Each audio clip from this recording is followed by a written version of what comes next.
1er mai, journée internationale du travail, état de lieu de l'emploi en RDC. État de siège en Ituri et au Nord Kivu, pour quels résultats? Messieurs et dames, John Chitende reçoit pour vous Norbert Yamba Yamba, expert en développement, et Maître Elinkongolo Kalala, dans Pièce contre pièce, acte 19. Bienvenue.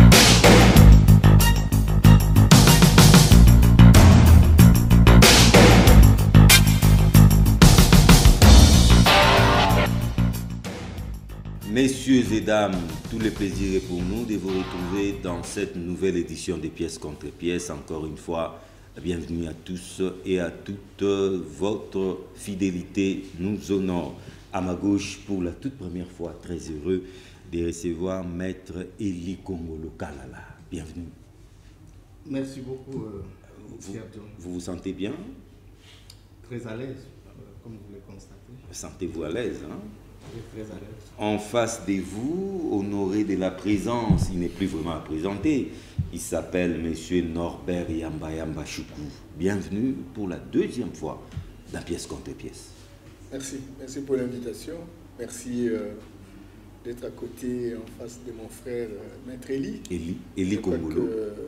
On aura l'occasion d'échanger pour se renforcer mutuellement. Un échange républicain, bien dit. Alors, je voulais ouvrir les balles avec Maître Elinkongolo. 1er mai, hein? C'est connu de tous, journée internationale dédiée au travail.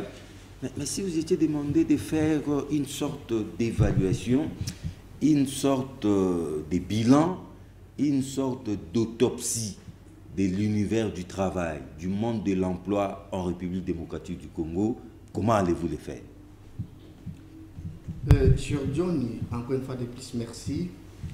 Je voudrais également remercier mon cher aîné Norbert Yamba Yamba, pour qui j'ai beaucoup d'estime, en ce sens qu'il est parmi les hommes rares qui incarnent, allais-je dire, des valeurs incontestables, en même justement d'amener ces pays un jour à son développement. Monsieur John, vous posez une question très fondamentale, liée justement au travail. Au travail. Et vous me demandez en termes de sous-question d'en faire une autopsie. Oui, oui. Un état des lieux. C'est un terme médical, transposé justement dans les langages politiques. Oui. Vous avez directement répondu qu'il fallait en faire un état des lieux. Voilà. Mais je voudrais, John, ici rappeler que on ne peut parler d'un travail qui est dans une structure appelée État. État.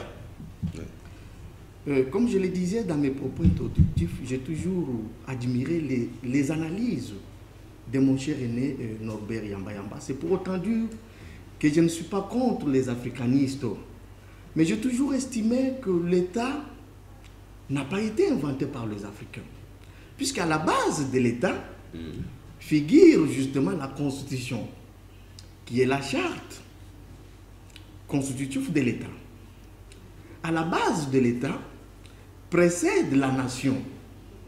Ça veut dire que les hommes se sont convenus qu'au lieu de continuer de vivre en tribu, en ethnie, nous sommes les Congo, nous sommes les nous sommes les nous. En clan. On se met ensemble. Et le soubassement, c'est cette volonté de vouloir vivre ensemble qui crée justement la nation. La nation. Qui est le noyau dur. Les vouloir vivre commun. Exactement. L'État, c'est la dénomination juridique d'une nation. Mais est-ce que en Afrique et au Congo en particulier, puisque je suis en face d'un africaniste, avons-nous des États au vrai sens du mot, tel que cela a été inventé par l'Occident? Puisque j'ai toujours dit, à la base de chaque invention, il y a toujours un esprit qui milite, qui précède justement, qui incite à ceux qui réfléchissent, comme les philosophes des siècles des Lumières ont eu à réfléchir sur la Constitution, sur l'État.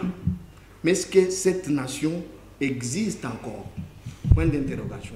Et si elle existait, pourquoi devons-nous continuer à assister, malheureusement, à nous deux? Vous avez vu quand on a publié ce gouvernement, Sama Condé, les frustrations sont nées de partout. Nous deux, nous ne nous retrouvons pas. Nous deux, nous ne nous retrouvons pas. Oh, ceux qui ont inventé l'État que nous avons transposé en Afrique, et donc les Occidentaux ont inventé cet État à la base, l'essence de la République. Donc bref, on ne peut pas parler du travail parce que nous ne sommes pas dans un État. Maintenant. Où est-ce que vous voulez en venir? Maintenant, le travail, c'est un droit constitutionnel. Oui. Donc c'est l'un des droits fondamentaux.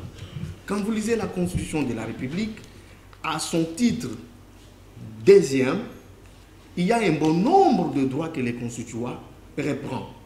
Le droit à un travail décent, le droit à un logement, le droit à un salaire, les droits aux soins de santé. Mais est-ce que sont-ils des droits programmatoires où nous pouvions passer de la programmation à l'effectivité? Ou ce sont des droits simplement qui ont été conçus mais qui n'ont jamais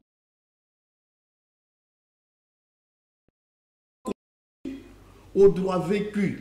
Comment faire pour passer effectivement à l'effectivité de droit? Pourquoi j'ai invoqué la question relative à l'État? Simplement parce que vous êtes d'avis avec moi, John, comme tout autre Congolais, épris de paix et de justice, que cet État congolais a été muselé dans ses entrailles, muselé, absorbé même par les individus. C'est ainsi qu'aujourd'hui, puisque l'État, John, quand nous parlons de l'État du travail, l'État, on ne sait pas le voir. C'est une fiction juridique. Mais on sent justement l'État. On le sent à travers ses prestations. On le sent parce que l'État a été inventé pour répondre et résoudre les problèmes de la communauté.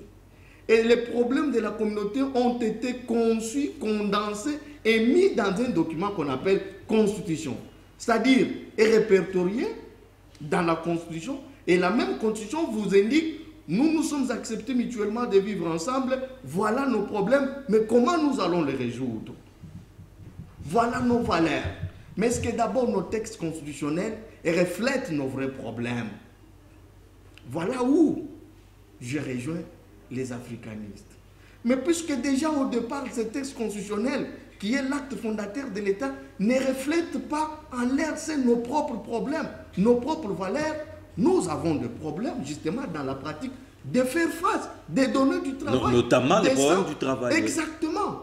Pourquoi nous ne pouvons pas donner du travail? Mais simplement parce que nos problèmes n'ont jamais été inventoriés en tant que tels. On s'est limité par exemple de dire que toute personne a droit à un travail décent. Nous avons pris cette disposition qui a été transposée. En fait, c'est du copier-coller, ça. C'est vous qui le dites, n'est-ce pas? Oui. Nous nous sommes contentés de transposer ces dispositions prises chez les autres dans nos propres constitutions. Mais quand les constitutions, puisque la constitution est l'œuvre du constituant originel, du souverain primaire, qui est justement le peuple.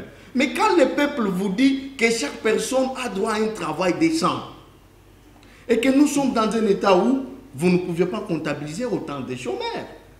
Et donc je voudrais dire qu'aujourd'hui, avant de faire l'autopsie, l'état de lieu sur le travail au Congo, nous devons d'abord repenser l'État. Nous devons reconstruire l'État, puisque l'État a été totalement absorbé et muselé. Monsieur Norbert Yamba, panafricaniste que vous êtes, voilà que la question autour du travail nous plonge dans ces débats panafricanistes.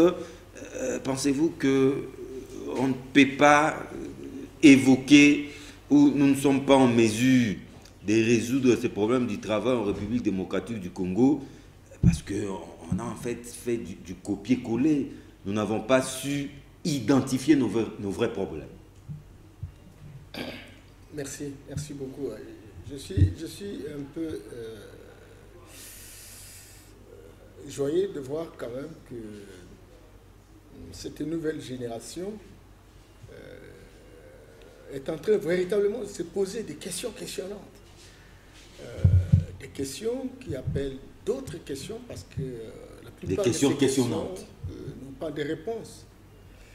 Vous savez, quand moi je suis le panel de juristes, lorsqu'ils veulent parler du droit dans notre pays, je les attends. Ils sont dans les romano-germaniques, ils sont dans les gréco-romains, etc. Je ne suis pas très loin de dire que copier-coller. On ne se pose pas la question sur les héritages de nos ancêtres pour dire comment nous on vivait à l'époque, est-ce qu'il y a eu des chômeurs, est-ce que... Ouais. Y a-t-il des chômeurs? Parce que dans nos villages, on peut parler du chaque chômage. famille devrait travailler. Les enfants aussi inclus. Il y a une sorte de division du travail. Personne n'est Les chômeur. femmes. Il y a une répartition des rôles. Nous avons vécu 200, 300 000 ans de cette manière de faire les choses. L'Occident est arrivé, croyait avoir un idéal civilisationnel. Et puis bon, on a ramené, que ce soit les types d'économie, les modèles de droit, etc. Et voilà, nous avons considéré ça comme un modèle mondialisé. Et voilà, les résultats aujourd'hui, c'est catastrophique, etc. Ça nous rattrape. De fêter le 1er mai, encore qu'il faut savoir où est-ce qu'il a été, cette fête a été inventée, décrétée, etc. Et donc voilà, nous sommes là comme des mimétistes. Moutons de Panurge. Voilà. Alors maintenant, si on s'est posé la question pour savoir quelle était notre situation intérieure, comment nous pouvons photographier cette situation et l'adapter par rapport à notre situation aujourd'hui et construire une constitution qui représenterait la vision héritée de nos ancêtres, ça serait quelque chose. J'ai suivi 3 professeurs de droit constitutionnel en train de parler, croyant que seul le modèle importé constituerait une réponse par rapport à notre situation, et ils ne se sont même pas posé la question pendant tout ce temps que nous avons appliqué le modèle importé, quels sont les résultats? Cette question n'a pas été posée. Et chacun a voulu démontrer sa capacité d'avoir mémorisé naturellement le droit gréco-romain. Nous avons un problème réel. Et quand j'écoute cette nouvelle génération qui veut aller vers la reconquête de ce qu'arrêtaient les héritages de nos ancêtres pour savoir quel était l'ordre social, comment les gens géraient la pauvreté à l'époque, comment les gens étaient organisés, qui était déclaré chômeur, etc. Ça sera un bon bonissement, ça sera le début du commencement. Parce qu'avant que l'Occident ne vienne imposer son système, nos ancêtres avaient vécu, je disais, 200 à 300 000 ans. Il y avait un ordre social, il y avait du droit, il y avait des règles qui régentaient la société. Il y avait un ordre économique, la répartition des rôles dans chaque famille, personne n'était chômeur. Il y avait un ordre social au niveau de la répartition des dividendes. Il y avait un ordre également culturel, etc. Nous avons vécu même la puissance scientifique. Aujourd'hui, sincèrement, des gens qui ont cru détenir l'idéal civilisationnel, qui nous imposaient leur système, nous ont apporté tellement des innovations qui ne sont pas en concordance avec les valeurs qui sont les nôtres. Et voilà, même un arbre sans racines, fut-il les baobabs, il tombe. Nous sommes tombés parce que nous sommes déracinés, nous sommes désintégrés de nos valeurs. Quand cela ne tienne par rapport à cette culture importée, bon, il y a eu une constitution, je crois que mon co-débatteur l'a dit, cette constitution prévoit une disposition qui garantit le travail. Un travail décent. Et bon, ce travail, il est à la fois public et privé. Le travail public, c'est que comment la société organise les différentes institutions qui répondent aux vrais besoins de la population. Et ces institutions ont des personnes physiques, ont des ressources physiques, ont des ressources matérielles, financières, etc. Et ces institutions, pour la plupart, ne sont pas des usines de production, malheureusement. Ces institutions sont des institutions administratives. Quelqu'un disait, et ça me fait toujours rire, c'est René Dumont, il dit, les Africains, au lieu de créer des richesses, au lieu de créer des usines de production qui produisent des richesses, et ces richesses peuvent être réaffectées pour créer des entreprises, pour créer des institutions ou des services, et donc les Africains préfèrent créer des services administratifs, croyant que c'était la production. Et donc, les institutions publiques deviennent véritablement des budgets tiroirs. Mais ces institutions sont limitées. Vous avez 5 millions de personnes aujourd'hui. En 2050, on sera à 220 millions. En 2100, nous aurons à 400 et demi des millions de personnes. Avec 100 millions, on est incapable d'absorber les gens. Au niveau de l'entrepreneuriat, on n'en parle pas. La classe moyenne a complètement disparu. Les quelques rares sont des sociétés qui viennent, n'est-ce pas, de l'Occident ou de l'Orient.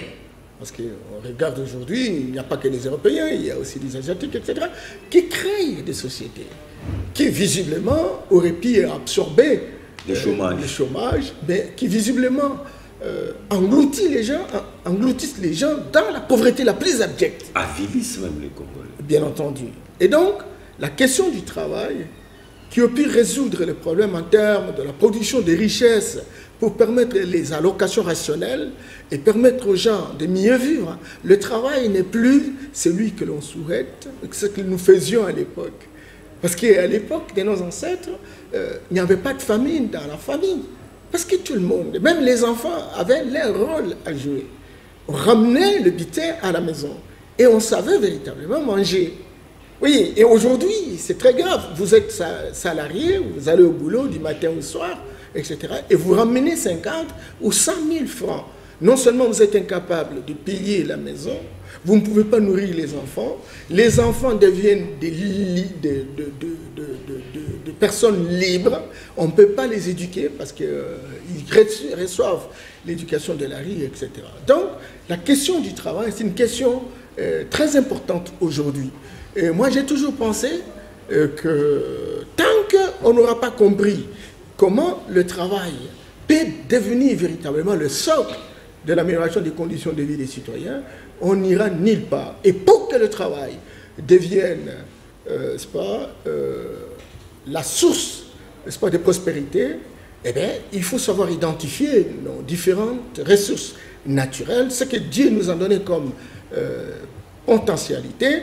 À ce moment-là, on s'est dit, parce que nous avons le cuivre, parce que nous avons le cacao, parce que nous avons les soya, etc., nous faisons quoi pour produire les soya, transformer les soya, commercialiser les soya? Là, on crée une chaîne de valeur ajoutée. À la production, on engage les gens trouvent du travail, parce qu'il y a une industrialisation à la base. Et puis, à la transformation, on engage encore des personnes qui trouvent de leur travail. Et à la commercialisation, on engage. Il y a une chaîne de valeur ajoutée qui permet de pouvoir engager, n'est-ce pas, les Congolais. À ce moment-là, la première phase produit des richesses. Ces richesses vont sur le marché. Les gens payent les taxes. Non seulement les taxes en termes de production, mais ceux qui sont engagés payent également des impôts, payent également des taxes, etc. La caisse de l'État est garnie. À ce moment-là, l'État commence à bien payer ceux qui seront engagés dans l'administration publique. Alors aujourd'hui, ces différentes étapes ne sont pas démises. Ceux qui travaillent à l'administration publique sont dans la grève permanente. Il y en a ceux qui ont fait 10 mois, 12 mois, personne ne va au travail, mais ils réclament le salaire, etc. Effectivement, parce que même celui qui les embauche n'est pas en mesure véritablement de contrôler, parce que lui, il n'a même pas de moyens, il s'en fout éperdument, il n'a même pas le cœur dans l'ouvrage, etc. Et donc, on est dans cette situation-là qu'il faut rénover le travail, mais rénover le travail suppose, c'est interroger ce qu'a été l'héritage de nos ancêtres et savoir concevoir, théoriser et moderniser un processus qui permette véritablement d'avoir un travail qui occupe tout le monde. Sinon, ça risque d'être un danger public. Lorsqu'on est en Occident, si vous travaillez et que vous n'êtes pas payé, il y a des grèves qui anéantissent naturellement toute la société. Est-ce que nous, aujourd'hui, avec 100 millions de personnes, nous ne sommes pas en mesure de pouvoir payer tout le monde? Beaucoup de gens, vous savez, à la veille des élections de 2018, je vais laisser la parole à mon co-débatteur. Écoutez, on avait 800 000 fonctionnaires de l'État. Pour des raisons électoralistes, chaque politicien devrait présenter un groupe de personnes dans son village pour qu'effectivement il puisse avoir le matricule. On a tout généralisé. On est parti de 800 à 1 million 800 000 travailleurs. Merci Norbert. Où on n'avait même pas où les payer. Et jusqu'à preuve du contraire, aujourd'hui, il y a des gens qui sont matriculés, mais qui, visiblement, qui ne sont pas toujours payés. Qui ne sont pas payés. Il y a même des gens qui ont été embauchés, qui sont de nouvelles unités, mais qui n'ont même pas de primes, etc. Et il y en a même ceux qui n'ont même pas de matricules, et parce qu'il fallait sélectionner par rapport aux alliances tribalo-régionalistes, il y en a ceux qui sont payés, mais n'ont même pas fait longtemps. Voilà. Elie Kongolo, vous avez religieusement suivi M. Norbert Yamba, mais on évolue. Hein. Vous pouvez certes réagir, mais nous remarquons que le tableau est vraiment sombre. Mais un autre point d'actualité, c'est les couvre-feux décrétés ou déclarés par le président de la République, parce qu'il l'avait promis qu'il va trouver des mesures idoines pour mettre fin à cette insécurité qui semble avoir élu domicile depuis des lustres dans cette partie de la République. Mais il faut dire déjà que ça fait débat. Cette mesure est diversement interprétée. Pensez-vous que c'était la bonne mesure à prendre? C'était la mesure idoine, la mieux indiquée, et même c'était une mesure opportune? Elie Kongolo. Monsieur John, bon, pas en termes de réaction. Oui. Je me réalise qu'à partir des analyses et la démonstration faite par mon aîné Norbert Yamba, on tombe dans une sorte, c'est-à-dire ce qu'il a appelé du mimétisme, dans une sorte d'irrémorquisme justement aveugle, au point qu'il venait de décrire tout à l'heure la situation des fonctionnaires, des administratifs. Mais John, l'administration, c'est l'État même, au sens moderne. C'est le cœur de l'État. Au-delà même du fait, comme il est décrit, que nous avions justement tourné les dos à nos valeurs et que nous sommes allés vers les autres, vers leurs valeurs. Mais nous nous sommes contentés, comme je le disais, de prendre simplement ce qui a été écrit, mais tout en oubliant l'esprit avec lequel, n'est-ce pas, ce qui a écrit fonctionne ailleurs. C'est ainsi qu'aujourd'hui, à chaque le 1er mai, vous avez des manifestations, on rassemble ces fonctionnaires qui sont totalement affamés dans des tribunes. Vous avez des beaux discours, comme il a dit, mais tous ces gens incapables, justement, même de se faire soigner eux-mêmes, pour ne pas parler de leur famille.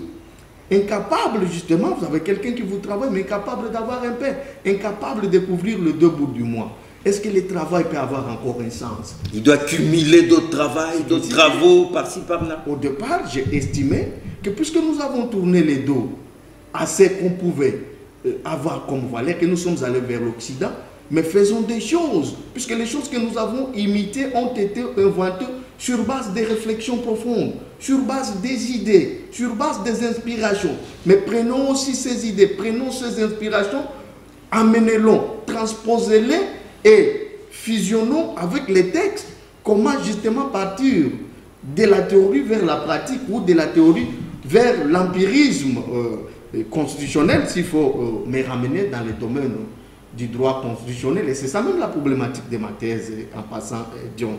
Et donc, nous sommes dans une situation qui ne dit pas son nom, dont on ne sait pas jusqu'à quand on peut penser des choses autrement. Et c'est ainsi que j'ai toujours soutenu que l'Afrique dans son ensemble, et le Congo en particulier, est vraiment un territoire à la recherche d'État.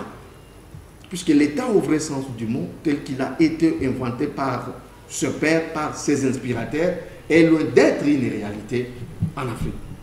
Alors pour répondre à votre deuxième question, vous avez parlé du couvre-feu. Non, d'état de siège. Exactement, j'ai compris que vous étiez en train de faire allusion à l'état de siège. Ok. Et vous allez même plus loin pour dire, mais ça commence à faire débat, ça pose des problèmes, alors que c'est une mesure qui a été déclarée et décrétée par le président de la République. Je voudrais d'abord, avant d'aborder cette question, ouvrir une parenthèse. J'ai l'impression, et c'est ça notre malheur, qu'aujourd'hui, le chef de l'État, qui est les Congolais, qui est les constitutions originaires, qui est les rédacteurs de la Constitution, entre guillemets, a placé dans la Constitution ne pas le même que le chef de l'État dont les Congolais ont justement besoin. Puisque quand vous prenez la Constitution de la République, vous prenez les attributions très rapidement du président de la République, et vous prenez les revendications des Congolais, n'est-ce pas? Dans l'ensemble, à travers le président de la République, vous allez aussitôt vous rendre compte que le président de la République de la Constitution est différent de celui que les Congolais sont à la recherche ou que les Congolais veulent. C'est encore la problématique. Donc vous avez l'impression que les Congolais veulent d'une chose et son contraire en même temps. Ce n'est pas ce que je veux dire. Ouais. C'est-à-dire qu'il y a une sorte... C'est-à-dire les Congolais n'ont pas pu intérioriser la Constitution, ce qui n'est pas de leur faute, puisque cette Constitution, effectivement, ne reflète pas en réalité les valeurs fondamentales. Les aspirations, elle n'est pas le reflet justement de ce que les Congolais cherchent. Voyez-vous? Maintenant, nous avons tout en train dit, tu es un journaliste de terrain ici, mais qui n'a pas crié? Est, on tue, on massacre. Tshisekedi arrive au pouvoir. Donc il prend des initiatives. À un certain moment, il se propose, même il va plus loin, il prend des ordonnances, entre autres la mise en place dans l'armée. Les voix s'élèvent de partis. Je me rappelle, pour ne pas peut-être citer certains politiciens, il faut eu le rentre de l'Europe où il était, jusqu'à la place Saint-Germain.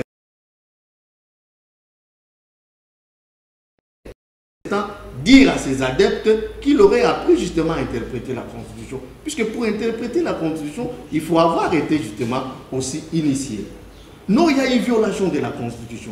Il y a une violation de la Constitution. Simplement parce que Tshisekedi tenait à mettre un peu de l'ordre justement, surtout dans ce secteur de l'armée. Puisque tenez John, un État qui a une armée faible, comme la nôtre, qui a été infiltrée jusqu'à la moelle épinière, cette armée a été totalement détruite. Mais c'est la même armée, c'est la même armée dont on veut renforcer la présence en instaurant cet état de siège. C'est ça, c'est ça le problème. Il y a un travail de fond qui est en train d'être fait. C'est la même armée. Il y a un travail de fond qui est en train d'être fait, John, puisque les problèmes ont été identifiés. Ce n'est pas cette armée qui nous a manqué justement, mais l'armée a été infiltrée, elle a été détruite. Nous avons la seule armée au monde qui a à son sein 90% des officiers. Et vous avez 1,9% des jeunes gens qui se battent au front, mais qui sont de temps en temps... Donc bref, c'est une mesure idoine et opportune. Et donc,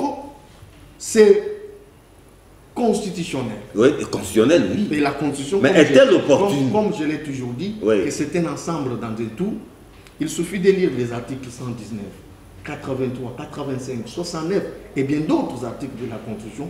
Vous comprendrez que le président de la République, Félix-Antoine Tshisekedi, est presque la clé de voûte de notre système. Oui, c'est sa compétence. Actuelle. Mais pourquoi avoir pris cette mesure plutôt qu'une autre? Et quand on dit que le président de la République est le commandant suprême des forces armées, comme je le disais avant peut-être cette émission, ça ne veut pas dire que le chef de l'État doit personnaliser l'armée, puisque l'armée elle est républicaine, c'est dit dans la Constitution. Les Congolais eux-mêmes ont doté des missions déterminées à cette armée, entre autres de sécuriser l'intégrité territoriale. Maintenant, ceux qui sont à l'est de la République, qui incitent les jeunes gens, des enfants de mineurs que je vis, qui les envoient dans la rue pour réclamer par exemple la présence du président de la République, ça pose un problème. J'aurais pu peut-être comprendre que nos compatriotes réclament la présence de militaires sur terrain, puisque cette armée n'appartient pas à Félix Tshisekedi, c'est une armée républicaine. Mais en tant que garant de l'intégrité territoriale, nous sommes à l'est de la République où il y a des tueries. Et ces gens-là, quand ils entrent, ils tuent John. C'est comme en pleine ville de Kinshasa ici, les gens vous entrent, ils vous tuent, et quelques minutes après, ils disparaissent dans la nature. C'est pour dire que ces gens sont hébergés. Mais la parole doit tourner de l'efficacité de cette mesure, couvre-feu. Oui, ça change quoi fondamentalement? Cette zone qui pose problème aujourd'hui, où l'ennemi circule librement, en complicité avec certains officiers, cette zone doit être militarisée. Mais elle était déjà militarisée. Pas du tout, John. Elle n'a pas été militarisée.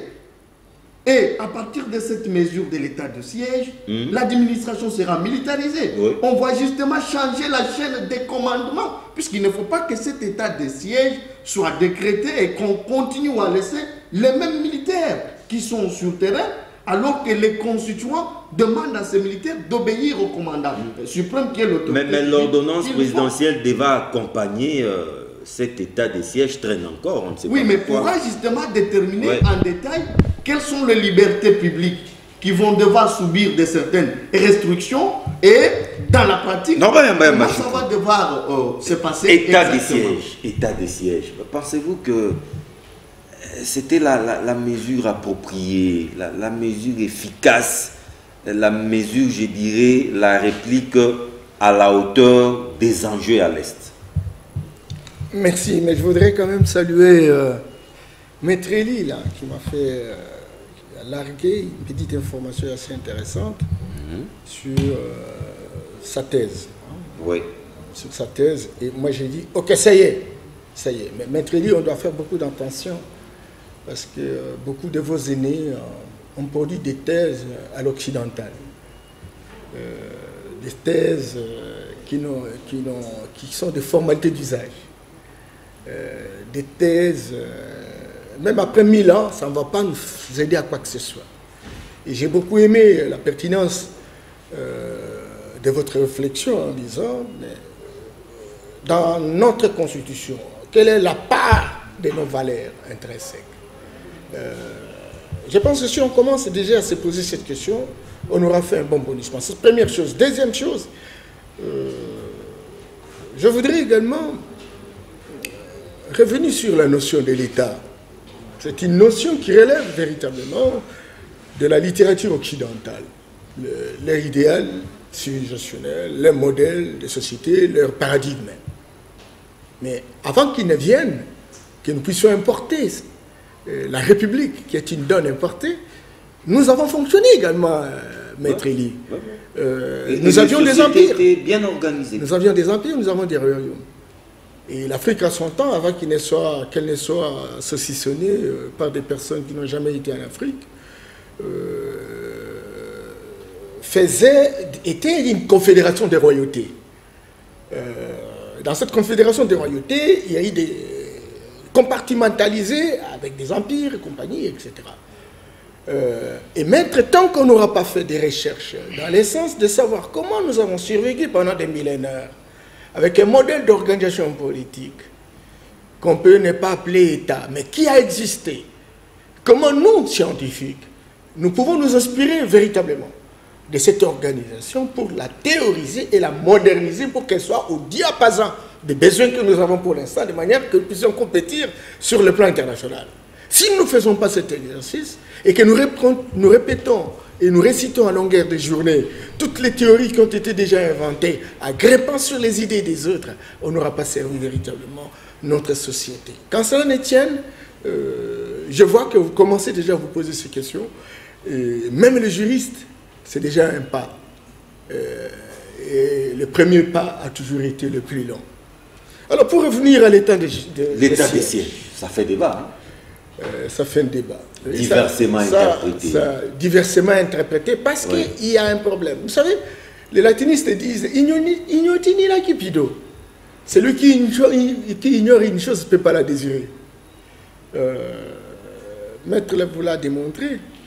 C'est combien de temps cette guerre de l'Est? Depuis des années. John, moi j'étais à l'Est. J'ai vécu même plus de 3 ans. Et je connais ce que cela représente. La guerre de l'Est a duré, va durer.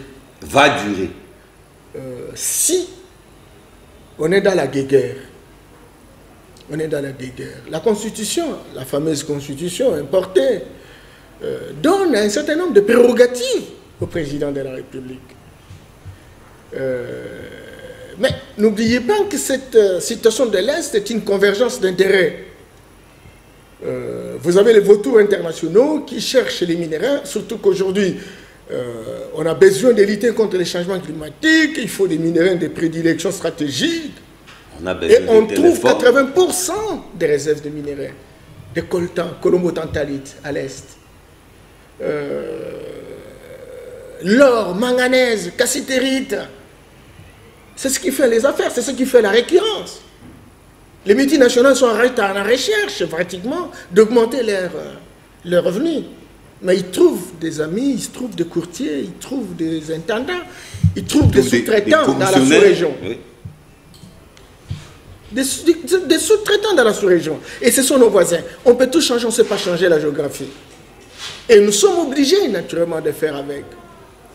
Et au-delà des sous-traitants de la sous-région, nous avons également des complices internes. Il faut être à Goma, il faut être à Butembo, il faut être à Béni. J'y étais. Vous ne trouvez pas la vie ici, mais quand vous arrivez là-bas, vous n'avez même pas une idée. Tout simplement parce qu'il y a une sorte de complicité interne. Il y a des gens qui sont en Kinshasa, qui visiblement... Les tireurs des ficelles. Sont en train de jouir au travers ce qui se passe. Alors le président de la République construit un agenda à 3 paliers. Le palier international, ce qu'il a amené à faire, à se balader dans le monde. Pas à se balader, à aller véritablement rencontrer ceux qui sont des problèmes dans la recherche de solutions. Et ce sont les multinationales. Vous l'avez vu se promener en Europe et aux États-Unis. Il a rencontré les milliardaires parce que la plupart d'entre eux font partie des gens qui financent l'argent pour avoir ces minéraux de prédilection. Et vous avez vu le président plusieurs fois. On a même dit qu'il faisait allégeance au Rwanda. Parce que le Rwanda, c'est un pays frontalier qui a beaucoup joué dans cette question. Aujourd'hui, le Rwanda est en train de monter l'usine de raffinage de coltan. Aujourd'hui, le Rwanda a une usine de production de gaz à partir de gaz méthane du lac Kivu. Il faut discuter avec eux. Écoutez, quand vous allez en Ouganda, il y a une usine de transformation de l'or. Mais il faut aller à Kibali. Il faut aller à Kibali. En difficulté. Eh bien voilà, donc nous ne voyons pas. Et regardez quelle est la quantité de revenus de cette exploitation dans les produits intérieurs bruts. C'est ça, mon ami. Alors, si vous n'avez pas de l'intelligence politique, si vous n'avez pas un feeling politique, vous ne pouvez pas vous en sortir. On a tenté, première décision. On dit non, il y avait 11 000 militaires, augmentant le nombre de militaires. Et le président de la République va augmenter de 11 à 21 000. Résultat maigre. Il n'y a pas que ça. Il faut tout faire pour avoir des armes à feu.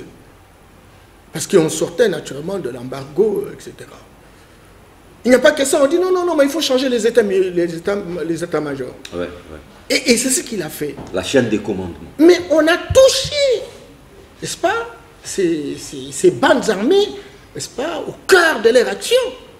Les gens ne comptabilisent pas toutes ces évolutions, mais c'était une guerre non conventionnelle. Et il y a des... Atypique. Ça arrive, atypique, bien entendu. Ça n'arrive toujours pas, parce que certes, la dose, le volume a diminué, mais ça continue. Bien qu'on ait des contacts avec tous les protagonistes à travers cette question. Alors, dis-moi, comme ça continue, comme il y a récurrence, entre-temps, nous avons l'ancienne administration. Cette administration dirigée par des civils, qui n'ont pas la tactique de guerre, qui ne sont pas impliqués naturellement au front, etc. Qu'est-ce qu'il faut faire? La Constitution lui donne cette prérogative. Écoutez, désigner des hommes et des femmes qui sont des militaires. Et pour qu'ils s'occupent également même de l'administration. Ils auront double fonction. À la fois, surveiller la guerre et prendre... Mais l'efficacité de cette mesure n'est pas garantie. Mais vous allez évaluer l'efficacité au moment où la chose n'est même pas encore opérationnelle. Écoutez, moi, parce que ce sont les mêmes militaires... Mais on est dans un processus de planification. Qui sont plongés dans des magouilles avec les mêmes vous avez posé la question forces négatives. À mon frère ici. Est-ce que l'ordonnance est même sortie? L'ordonnance n'est pas encore là. Bientôt. Mais ça traîne parce que le chef de l'État réalise que la mesure n'était pas si évidente. Non, non. Regarde. John. Lorsque la société a généralisé l'émotion toxique, cette société ne va pas avancer. Si on n'a pas la capacité de pouvoir gérer nos émotions toxiques, pour tomber dans un écosystème politique de pourriture intrinsèque, où tout le monde se comporte comme des adolescents retardés, et on n'ira nulle part. Je crois qu'il n'y a pas dans l'histoire de notre pays, d'avoir un président de la République aussi engagé, ayant le cœur dans l'ouvrage, pour rechercher des solutions, parfois accepter l'humiliation, dans des tactiques diplomatiques incroyables. Non, mon ami. Mais lorsque vous voulez démarrer quelque chose, il faut une planification. Et dans la planification, on prévoit un chronogramme. Première chose, ordonnance. Deuxième chose, nomination des chefs militaires. Troisième chose, approvisionnement. Quatrième chose, changement des militaires. Et enfin les résultats. Et bien voilà le résultat. Donc vous voulez à la fois qu'on annonce, au même moment qu'on trouve solution. Mais non, sinon on n'aurait pas pu prononcer toutes ces choses-là. Donc disons que sincèrement, les Congolais, vous savez, et c'est comme ça que les francophones n'ont pas l'air d'avancer parce qu'ils sont trop émotionnels. Regardez un peu même l'Afrique, les anglo-saxons, ils savent gérer les émotions. Et ils sont en train d'avancer. Et raison pour laquelle, quand vous regardez en Afrique centrale, certainement que tous les pays sont les mêmes, et tous les pays fonctionnent de la même manière, et on n'avance pas simplement parce que les populations n'ont pas la croissance des lucidités pour anticiper, pour comprendre les événements, tenir la torche, éclairer l'avenir. Avec des hommes politiques qui visiblement sont des pseudo-chercheurs politisés. Tu vois? Donc on n'a pas besoin de ça. Et le président de la République, c'est un visionnaire. Je me suis beaucoup, peut-être qu'on va interpréter pour dire qu'en bas fait le Djalelo, etc. Mais bon, c'est un monsieur que je connais un peu, mais c'est aussi un monsieur qui est un peu honnête. Toutes les générations de notre pays sont brûlées. Même la génération de Maître Eli ici, à tout le monde. Vous allez voir vraiment que même la jeunesse, on n'a pas des pieds sur terre. Tout le monde est dans l'immoralité incroyable. Mais le président de la République fait un effort. Mais le pays est si grand. C'est une grande étendue. Le temps de prendre une décision. Le temps de ramifier la décision pour que ça arrive en décision. Déjà on critique. Et Kabila père disait, et je termine par là, oui, que nous avons des guerres. Il y a la guerre physique contre les ennemis qui attaquent notre pays. Mais il y a aussi la guerre des habitudes et des pratiques que nous avons consommées pendant plusieurs années. Mais ça s'appelle des séquelles manchémologiques. Et ça, la cellule chargée de changement de mentalité doit beaucoup travailler. Maître Eli Kongolo, une réaction, mais j'aimerais aussi qu'on parle du rôle de la MONUSCO dans cette histoire. Et puis dans la foulée, les lycéens, les écoliers, qui ne juraient que par la paix et qui avaient assiégé, entre guillemets, la mairie, ont été dispersés avec des gaz lacrymogènes, les enfants ont été gazés, des scènes horribles. Votre lecture? John, ces enfants ont le droit, oui, d'être encadrés, d'étudier dans la paix, d'être préparés à un avenir meilleur, ou pour un avenir meilleur. Je ne peux pas concevoir un seul instant, John, et que même vous à la place, ou à ma place, que vous puissiez permettre à votre enfant,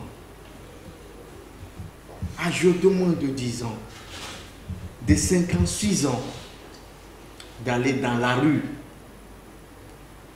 pour réclamer la paix. Mais si cet enfant ne sait pas étudier, ne sait pas retrouver les chemins de l'école, qu'est fait?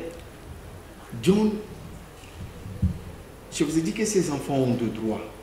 Mais puisque nous sommes dans un État, l'État a l'obligation, et dans l'obligation justement, non seulement de sécuriser ces enfants-là, mais de sécuriser des personnes et de leurs biens, y compris les enfants.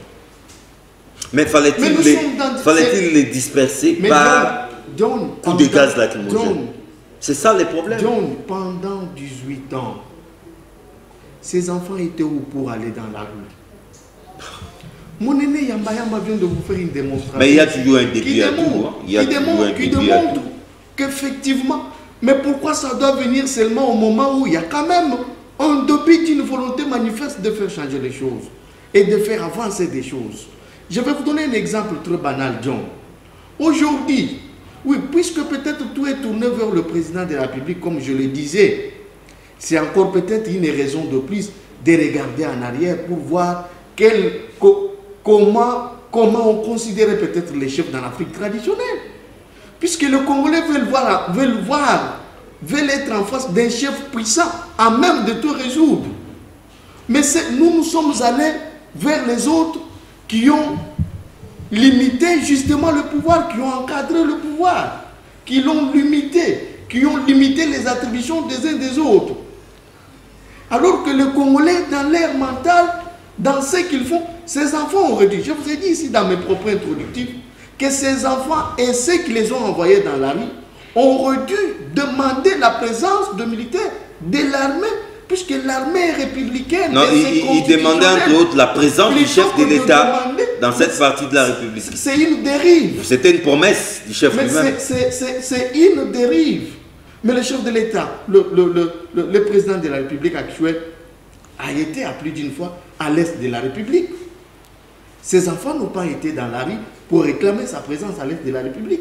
Il a été à l'est de la République. Donc bref, ils ont été manipulés. Ils ont été manipulés. Vous le savez. Oui.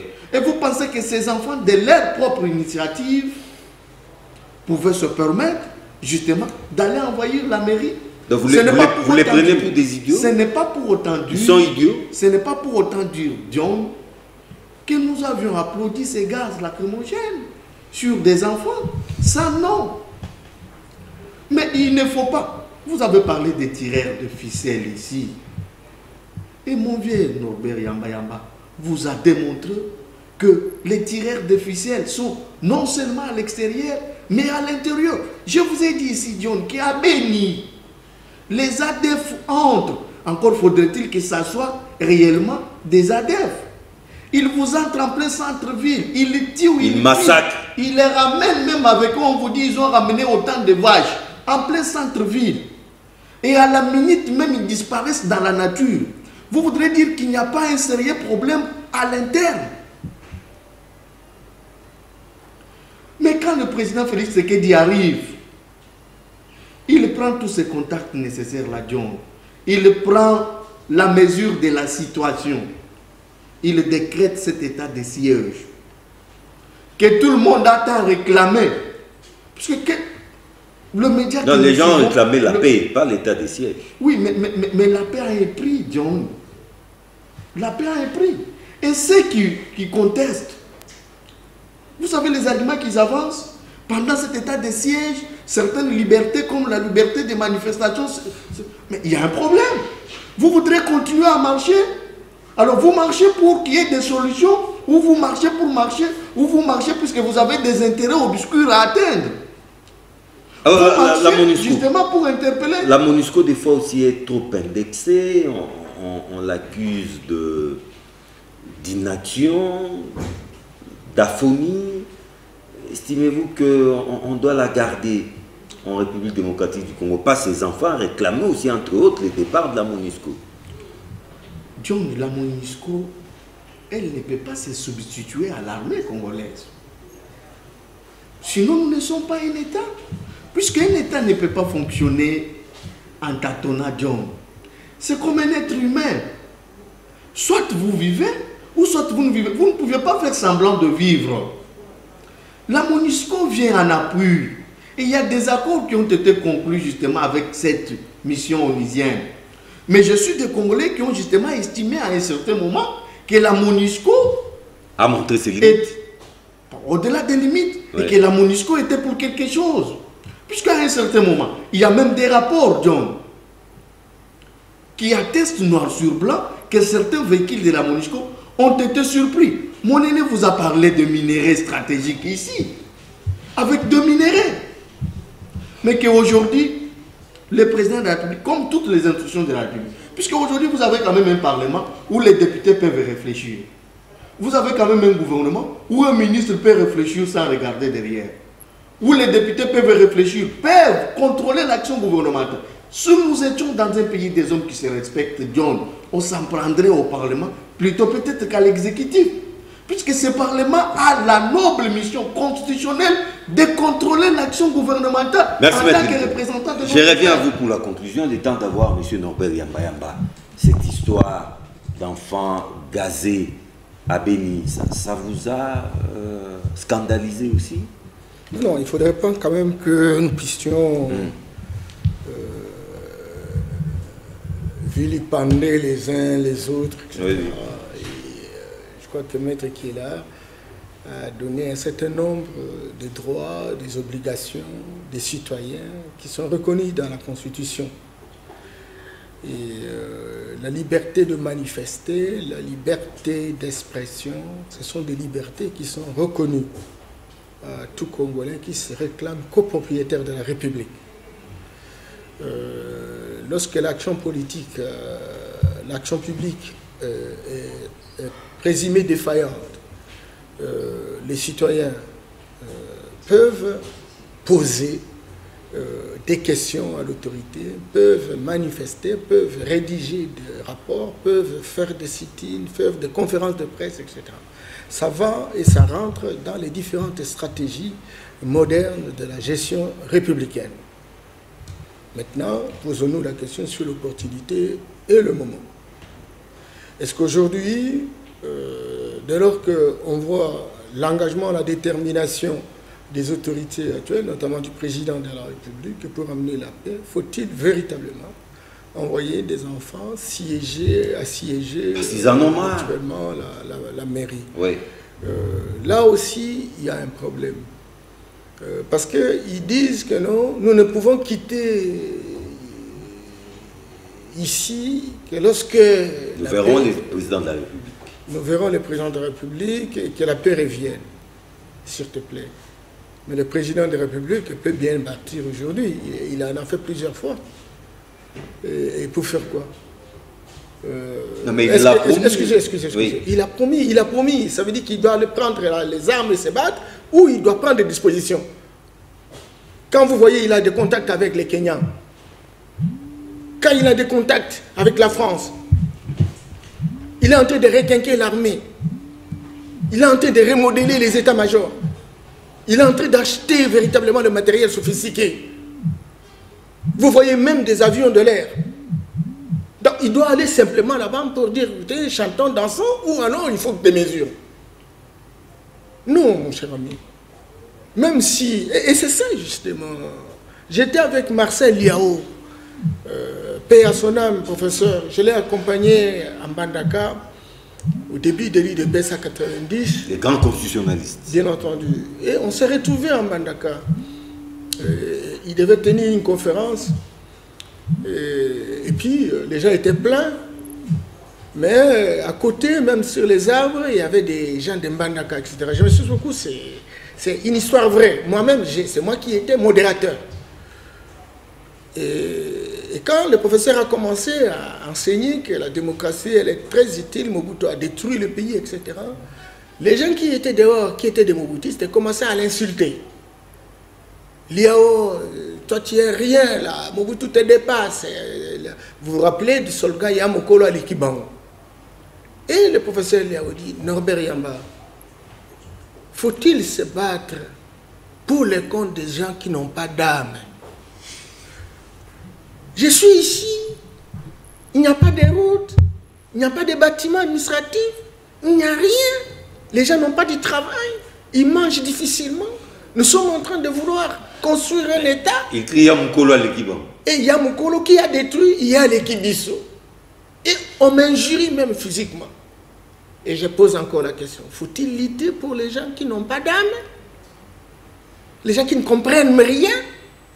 Moi je dis, professeur, vous luttez là, c'est parce qu'ils n'ont pas d'âme, ils n'ont pas compris. S'ils avaient compris, ils auraient pu lutter seuls. Vous devez travailler pour qu'eux-mêmes prennent les responsabilités, qu'ils peuvent se battre à tout moment lorsqu'il y a un problème. Ah, il dit non, mais tu as été sage. Bon, continuons le combat. Ça veut dire quoi? Ça veut dire en fait que, regardez, la guerre à l'Est, depuis que l'AFDL est arrivée dans ce pays, ça fait combien d'années? Une vingtaine d'années. Une vingtaine. Et alors, ils ont fait quoi? Ils ont fait quoi? C'est aujourd'hui et maintenant qu'on doit changer la situation? Est-ce qu'il n'y a pas de stratégie innovante qui peuvent arrêter véritablement le cycle? Et au moment où on est en train de travailler pour arrêter le cycle, ce sont les mêmes personnes-là qui ont toujours vécu ces situations dont on voudrait résoudre les problèmes. Ce sont eux qui se dressent contre la personne. Qui se dressent contre la personne plein de bonne volonté. Combien de fois on n'a pas entendu? Même à l'époque du maréchal, moi j'étais à Bukavu.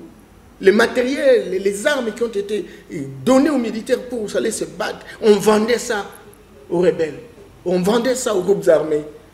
Aujourd'hui, on est en train de prendre des décisions méticuleuses. C'est-à-dire que même les auditeurs doivent être accompagnés les militaires. Dès qu'il y a quelque chose, on est suspect, on vous soumet, je sais pas, devant la justice. Ça n'a jamais existé.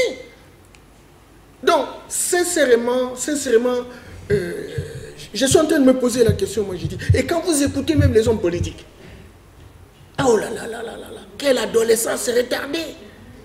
Ça c'est un danger public et de confier la République à des gens comme ça. Et ce sont les mêmes qui réclament même des postes. Moi je suis très désolé. Ils font des déclarations incantatoires de bas étage, comme pour démontrer que non, tu sais qu'il ne fait rien, il ne fait, etc. Et même le programme, le Premier ministre est entré hier, on n'a même pas encore commencé, n'est-ce pas? On tire déjà à boulet rouge. Alors, on ne connaît même pas les grandes lignes du programme. Mais on commence à évaluer le programme et que c'est zéro. Le programme d'hier, qui a un chronogramme de 3 ans, on vient de faire encore un jour. On est dans les remises-reprises, on dit non, non, c'est rien. Et voilà, ils ont présenté le programme, ils n'ont rien foutu. Merci, monsieur. Ça pose un problème de l'âge culturel de notre peuple. Adolescence. Et je demande sincèrement à la cellule de changement de mentalité, je me suis beaucoup, à la cellule de changement de mentalité, aux cours et tribunaux, toutes les structures de dissuasion, aidez, et vous les ONG, les églises, faites la conversion, travaillez pour soutenir l'action d'aujourd'hui. Parce que lorsque vous voulez que les différentes années ici, les 3 ans, que Félix Tshisekedi avec sa bonne volonté, encore qu'il n'y en a pas 2, parce que lui au moins il a un devoir de réversibilité vis-à-vis du tribunal de sa conscience, vis-à-vis de l'histoire politique de son parti, de son défunt père. Lui au moins peut pouvoir se poser la question sur les ridicules qui ne tuent pas. Je reviens à vous pour la conclusion. Non, je vous dirais sincèrement que même les églises, même les ONG, la société civile, les avocats, tout le monde, les administrations, il faut un moment de trêve.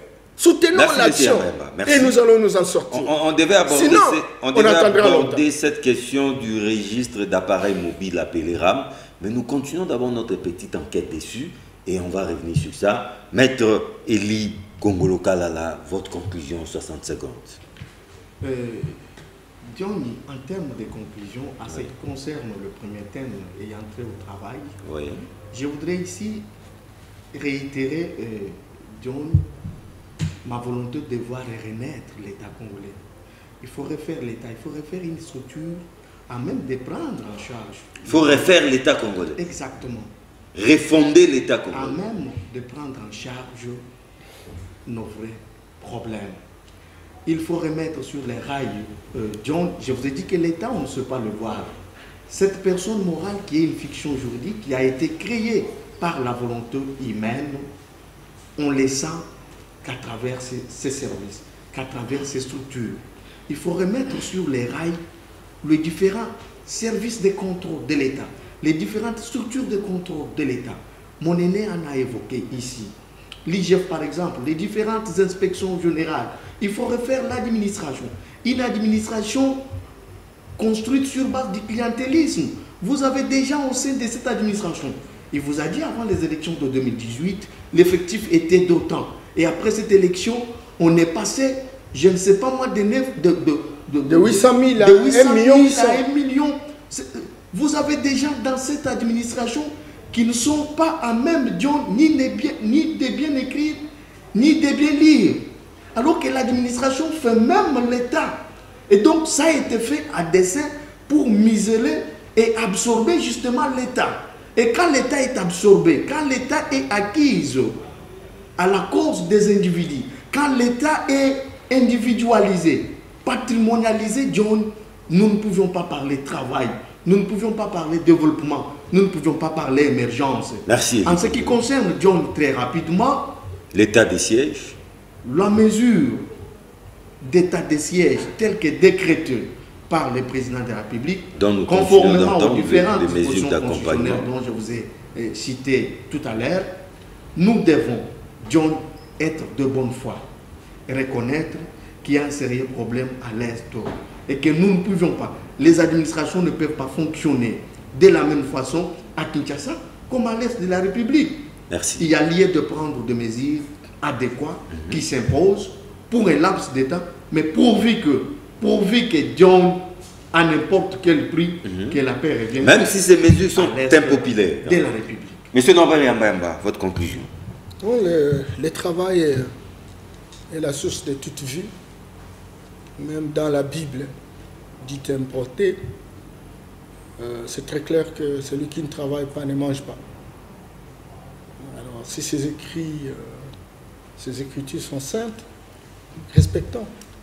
Mais écoutez, ça ne tombe pas du ciel. Hein. Nous ne sommes plus à l'ère de poisson, nous sommes à l'ère de verseau. C'est la connaissance. Dieu nous a dotés de beaucoup de potentialités, que ce soit sur le plan minéral, que ce soit sur le plan agricole, forestier, hydrologique, etc., halieutique. Tout ça, nous avons des grandes potentialités. Alors maintenant, il faut mettre en place des moyens pour créer des entreprises, parce que les richesses sont produites par des entreprises. Et je salue le président de la République qui avait déjà annoncé la mise en place du fonds de garantie pour encourager les potentiels entrepreneurs. Je salue le président de la République qui a déjà annoncé la mise en place du fonds de développement rural. Et tous ces fonds vont aider à donner des moyens, bien entendu. Mais c'est justement ça. Ça sont des réponses à des problèmes. Aujourd'hui, on ne peut pas budgétivore. Non. Quand il y a un fonds de développement, ça veut dire qu'il y a des crédits qu'on doit donner. Il y a eu la banque de crédit agricole ici. Vous voyez, donc on a besoin de toutes ces décisions-là. Si on ne prend pas de décision, John, on n'ira nulle part. Et donc c'est dans ça que, encore que l'université devienne des laboratoires de production de technologies, il faut sortir de la répétition, il faut sortir de la récitation. Il faut que les universités s'organisent comme l'ISTAN, comme, je ne sais pas, toutes ces facultés polytechniques, etc., qu'on nous aide. Encore là, il faut savoir comment les ancêtres vivaient, quel était leur génie, comment ils ont fabriqué la machette à l'époque. Nous avons besoin de ces génies-là pour qu'on puisse multiplier les machettes. On va même exporter les machettes. Prenez par exemple la route, c'est pas du bas du Congo central. Vous trouvez des montants, de caillasses. Les Chinois sont en train de casser ça pour nous vendre, pour construire. Merci beaucoup. Pourquoi nous, on n'aurait pas des usines qui peuvent être cassées? Regardez, les oranges, les mandariniers, etc. Il n'y a même pas une petite industrie de jus. Salut au président, où il y a des petits bateaux de pêche. On va nous donner des poissons, on va fouiller le marché, on va trouver. Il y aura des petits vendeurs qui vont trouver véritablement des revenus. À ce moment-là, on va sortir de l'économie informelle, il faut formaliser de manière à construire une dynamique vers le développement. Merci beaucoup, Monsieur Norbert Yamba Choukou. C'était un honneur. Merci également, Maître Eli Kongolo Kalala. C'était à la fois un honneur et un plaisir. Merci, mon cher John. Merci surtout à vous. La rediffusion déjà, c'est mardi à partir de 11h. Retrouvez pièce contre pièce dans une nouvelle édition le lundi prochain à la même heure. Au revoir.